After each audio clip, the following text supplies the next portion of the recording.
Bonjour à tous, aujourd'hui nous allons travailler sur la notion de nombre relatif et on va voir la définition pour le niveau 5e. Alors on va commencer par faire une petite introduction. Donc depuis les classes précédentes, donc en 6e et en CM2, nous savons effectuer donc par exemple 15 moins 10. Donc 15 moins 10, oui, ça fait 5. Donc on peut bien faire cette soustraction, donc on vous l'a bien dit, donc parce que 15 est plus grand que 10, donc il n'y a pas de souci, on peut la poser ou la faire de tête, il n'y a pas de problème. Par contre, il est impossible pour le moment de faire 10 moins 15. Donc on vous a toujours dit qu'il faut mettre toujours le nombre le plus grand en premier, moins le nombre le plus petit. Pareil, on peut effectuer avec des nombres décimaux aussi, 6,4 moins 2,3, mais pour l'instant on ne peut pas faire 2,3 moins 6,4.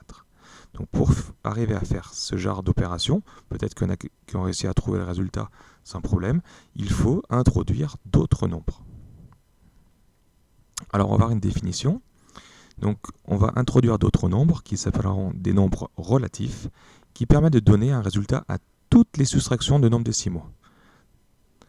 Alors parmi ces nombres relatifs, on va pouvoir donner la définition suivante. Donc on a les nombres positifs. Les nombres positifs, c'est ceux que vous connaissez déjà depuis longtemps. Ils sont notés avec le signe plus ou sans signe.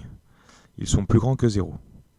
Maintenant, on va introduire d'autres nombres, des nombres qui s'appellent négatifs. Ce sera les mêmes nombres que positifs, sauf qu'il n'y aura pas un signe plus, mais il y aura un signe moins devant. C'est des nombres qui sont plus petits que 0.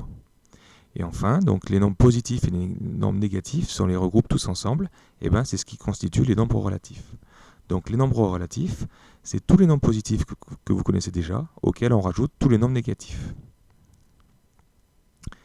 Alors il y a un nombre qui est un peu particulier, le nombre 0, c'est le seul nombre qui est à la fois positif et négatif. Il est entre les deux. Alors on va faire quelques exemples. Donc voilà, les nombres 1, moins 2, plus 5,3. Donc le plus 5,3, on n'est même pas obligé d'écrire le plus, mais on peut l'écrire, c'est pas interdit. Moins 12,2 et 0, par exemple, sont des nombres relatifs. Donc il y a un mélange de nombres positifs et de nombres négatifs. On reconnaît les nombres négatifs avec un moins devant. Les nombres moins 6, 2, plus 15, moins 18 et 0, c'est des nombres entiers relatifs.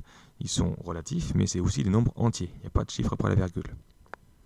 Alors ces nombres relatifs, on les rencontre souvent dans la vie courante. J'ai donné 4 exemples, et c'est eux qui vont nous servir des fois pour calculer avec ces nombres-là. Donc il y a d'abord l'histoire des températures.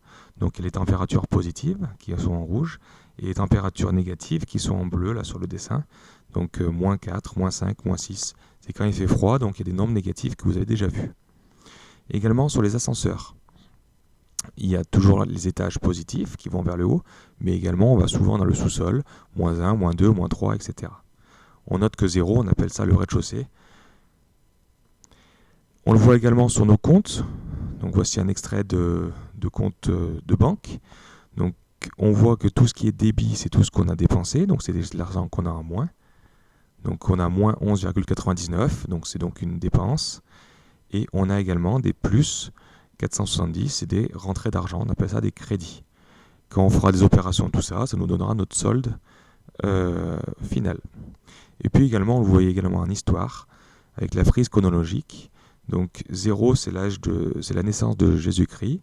Tout ce qui est à droite, c'est toutes les années positives, mais il y a toutes les années négatives, moins 100, moins 200, moins 300. Donc c'est tout ça avant Jésus-Christ.